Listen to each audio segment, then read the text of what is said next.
আবু জেহেল পাথরের কঙ্কর মুঠের মধ্যে করে আইনা বলছে, মোহাম্মদ এটার ভিতরে কি কও, তাহলে ইমান আন। নবী বললেন, আমি না বলি, বরং এটারে জিগাও, সে আমারে চিনি নিটা জিডেই হোক।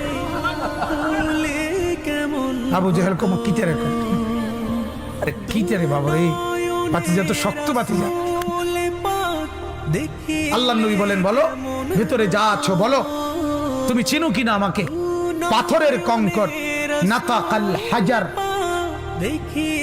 পাথর নাতাক কথা বলছে, পাথরের কঙ্কর বলে উঠছে, আনতা রাসূলুল্লাহ, আপনি আল্লাহর রাসূল, আমি চিনি আপনাকে, আমি চিনি।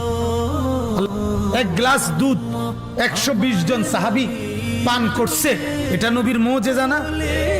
একটা বকরির গোশত 3000 সাহাবী খন্দকের, ওনারা সবাই পেট ভরে খাইছে, এটা মুজিজা না? এক মগ পানি, মানে এই বদনার তলে অল্প কদ্দুর পানি, এইটুকু পানি কূপে ফেলছে, 1400 সাহাবী গোসল করছে, অজু করছে, উথলে ওঠা পানি, এটা কি নবীর মুজিজা না?